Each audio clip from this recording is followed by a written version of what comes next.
Hello student, आज हम पढ़ेंगे सहसंबंध के बारे में। सहसंबंध यानी कि कोरिलेशन क्या होता है। सहसंबंध, इसकी मीनिंग के बारे में पढ़ेंगे, इसकी विशेषताओं के बारे में पढ़ेंगे, साथ ही साथ इसके महत्व के बारे में पढ़ेंगे।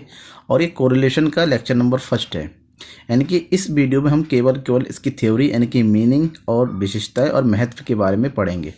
तो सबसे पहले सहसंबंध की इंट्रोडक्शन के बारे में थोड़ा सा समझ लेते हैं।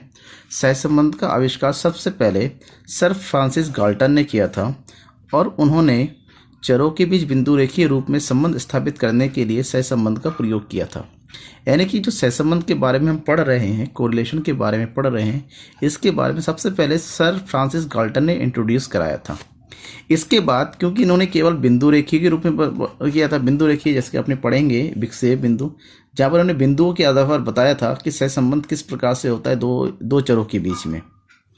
लेकिन यहाँ पर जो है ये बड़ा जटिल होता है समझने के लिए। इसको और थोड़ा सरल करने के लिए 1986 में, यानी कि 1986 में कार्ल पियर्सन एक बहुत बड़े जो है संख्याविद रहे हैं, उन्होंने सहसंबंध का गुणांक द्वारा सहसंबंध ज्ञात करने की विधि खोज निकाला और उनको गणितीय विधि का प्रतिपादन किया, जिसको गुणांक विधि कहा जाता है, या फिर इसको आज की डेट में हम कार्ल पियर्सन का सहसंबंध गुणांक विधि भी कहते हैं। तो कार्ल पियर्सन ने बिल्कुल सिंपल तरीके से, यानी कि गणितीय विधि से, यानी कि उन्होंने एक फार्मूला दिया कि किस तरीके से कोरिलेशन यानी कि आर मीन्स कोरिलेशन किस तरह से ज्ञात किया जा सकता है, और ये कोरिलेशन 2 या 2 से अधिक चरों के बीच में ज्ञात किया जा सकता है। तो क्या होता है कोरिलेशन? सबसे पहले इसकी मीनिंग की बात करें। कोरिलेशन केंद्रीय प्रवृत्तियों अपकिरण के मापों में केवल एक श्रेणी या श्रृंखला के संबंध में अध्ययन किया जाता है। अब हम जो है केंद्रीय प्रवृत्ति के माप पढ़ चुके हैं, मीन मीडियन मोड, अपकिरण के बारे में पढ़ चुके हैं, माध्य विचलन या फिर प्रमाप विचलन के बारे में। ये सब जो केवल और केवल एक श्रेणी और एक श्रृंखला के बारे में ही बताता है। लेकिन वास्तविक जीवन में प्रत्येक क्रिया या श्रृंखला के संबंध में दूसरी क्रिया श्रृंखला से होता है। वास्तविक जीवन में क्या, एक क्रिया का संबंध दूसरी क्रिया से होता है, या फिर एक श्रृंखला का संबंध दूसरी श्रृंखला से होता है, यानी कि दोनों आपस में संबंधित होता है, कोरिलेट होता है। तो प्राय 2 या 2 से अधिक समंग श्रेणियों में परस्पर संबंध पाया जाता है। हम अक्सर देखते हैं कि कई सारी समंग जो दिए होते हैं वो एक दूसरे से जुड़ी होती हैं या फिर वो संबंधित होती हैं। ऐसे में सामान्य अर्थों में सहसंबंध एक ऐसी सांख्यिकी विधि है जो चरों यानी कि वेरिएबल्स या श्रृंखलाओं यानी कि सीरीज के बीच में कार्य कारण संबंध स्पष्ट करती है। यानी कि सहसंबंध एक प्रणाली है या एक विधि है जहां पर चरों या श्रृंखलाओं, जहां पर 2 से अधिक चरों हो या उससे भी ज़्यादा चर हो, उसके बीच में कार्यकरण का मतलब कार्य के होने और उसके कारण को बताने से संबंधित संबंध को स्पष्ट करती है। हम मतलब समझे कि एक चर है, उससे दूसरे चर पर क्या प्रभाव पड़ता है और कितना प्रभाव पड़ता है, यह सहसंबंध के माध्यम से पता चलता है। इसके बारे में प्रोफेसर किंग, एक संख्याविद है ये भी, या फिर एक अर्थशास्त्री भी है, इन्होंने सहसंबंध के बारे में सुंदर सा एक डेफिनेशन दिया कि 2 श्रेणियों तथा समूहों के बीच कार्यकरण संबंध को ही सहसंबंध कहते हैं। 2 श्रेणी या समूहों के बीच कार्यकरण संबंध को सहसंबंध कहते हैं। फॉर एग्जाम्पल, हमारे इनकम और एक्सपेंसेस की अगर बात करें तो 2 चर है, एक तरफ है इनकम और एक तरफ है हमारी एक्सपेंसेस। तो इनकम का संबंध, डायरेक्ट संबंध जो है एक्सपेंसेस से होता है, यानी कि खर्चों से होता है। हम जितना कमाते हैं उसी हिसाब से हमारे खर्चे, अगर हमारी कमाई बढ़ती चली जाती है तो हमारे खर्चे भी बढ़ते चले जाते हैं। उसके उल्टा अगर हमारी इनकम कम होती चली जाती है तो हमारे खर्चे भी कम होते चले जाते हैं। तो यहाँ पर 2 चर है, एक तरफ है इनकम और एक तरफ है एक्सपेंसेस। तो इन दोनों के बीच में संबंध होता है, और इन दोनों संबंधों को सही तरीके से, इन दोनों के बीच में कितना संबंध है और क्या संबंध है, इसके बारे में हम कोरिलेशन में ही समझ सकते हैं। लेकिन जो अपने केंद्रीय प्रवृत्ति की बात, यहाँ पर एक चर के बारे में, या तो एक बार में इनकम के बारे में या फिर एक बार में एक्सपेंसेस के बीच में होने वाले जो परिवर्तन है उसी को समझ सकते हैं। जबकि सहसंबंध इन दोनों, या फिर हम कहें एक्सपेंसेस के साथ साथ अगर सेविंग भी आए तो तीनों चरों के बीच में संबंध कर सकते हैं। तो ऐसे में सहसंबंध की कुछ विशेषताएं संबंध सामने आती हैं।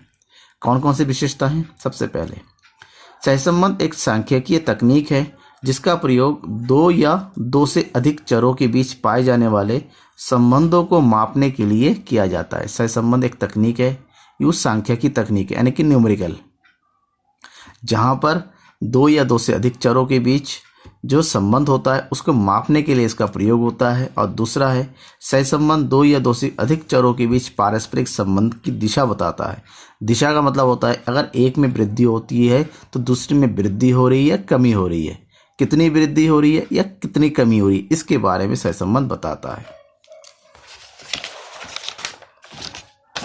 नेक्स्ट पॉइंट, यह चरों के पारस्परिक संबंधों की मात्रा को बताता है। मात्रा मतलब जो संबंध है प्रभावित, जो एक के कारण दूसरे में प्रभावित हो रहा है, प्रभाव पड़ रहा है, वो कितनी मात्रा में पड़ रहा है, कितना हो रहा है, कितने परसेंट का हो रहा है, कितने पॉइंट का हो रहा है, इस बारे में बताता है।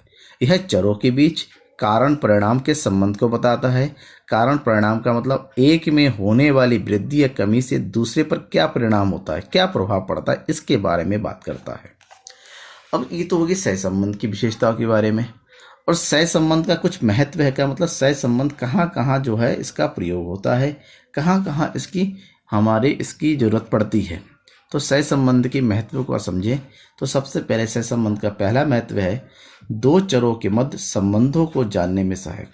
हम ये जान सकते हैं कि दो चरों के बीच किस प्रकार का संबंध है, ऋणात्मक है या धनात्मक है, समान अनुपात में है या असमान अनुपात में है, तो ये सहसंबंध बता सकता है। एक चर के आधार पर दूसरे चर के मूल्यों का अनुमान लगाने में सहायक। अगर हमें एक चर के बारे में पता है और दूसरे चर के साथ सहसंबंध को पता है तो हम ये पता कर सकते हैं कि उसके आधार पर दूसरे चर की क्या वैल्यू है, दूसरे चर में क्या परिवर्तन हो रहा है, हम आसानी से समझ सकते हैं। शोध या ज्ञान के नए क्षेत्रों की खोज में सहायक। शोध या ज्ञान का मतलब इसमें किस प्रकार के सहायक है, कोई भी चीज़ शोध होता है या कोई नई ज्ञान का पता चलता है तो उसको दूसरे पहले उससे संबंधित दूसरी चीज़ों के साथ जोड़ के देखा जाता है। तो जहाँ पर जोड़ के देखा जाता है तो यहाँ पर जो पहले शोध हो चुका उसके परिणाम और इस शोध के परिणाम के बीच में आपसी संबंध ज्ञात किया जाता है, यानी कि सहसंबंध ज्ञात किया जाता है। नेक्स्ट, व्यावसायिक निर्णय लेने में सहायक। व्यवसाय निर्णय लेने में किस प्रकार से सहायक है। व्यवसाय में लाभ होता है, हानि होता है, क्रय होता है, विक्रय होता है, तो कई प्रकार के चर इसमें प्रयोग होते हैं। तो कितना क्रय करने पर कितना लाभ होगा, कितना विक्रय करने पर कितना लाभ होगा, कितने में बेचने पर कितना लाभ होगा, इस प्रकार के संबंधों, अलग अलग चरों के बीच में संबंधों को ज्ञात करने में भी यह सहायक है। आर्थिक व्यवहारों को समझने में सहायक, क्योंकि आर्थिक व्यवहार होते हैं, कई प्रकार की आर्थिक क्रियाएं की जाती हैं, प्रत्येक क्रियाओं के बीच में कितना क्या संबंध होता है इसको समझने में भी सहसंबंध योगदान देता है। और लास्ट है प्रतिगमन, यानी कि रिग्रेशन विश्लेषण में अगर हम रिग्रेशन यानी प्रतिगमन को समझना चाहते हैं तो उसमें भी सहसंबंध बहुत ही ज़्यादा अहम भूमिका निभाता है। Thank you. ये मेरा है फर्स्ट लेक्चर। वेट कीजिए, चैनल को सब्सक्राइब कर लीजिए और इसके बाद मैं आपको सहसंबंध के आगे की थ्योरी के बारे में और उसके न्यूमेरिकल के बारे में बताऊंगा। जुड़े रहिएगा चैनल के पास। धन्यवाद।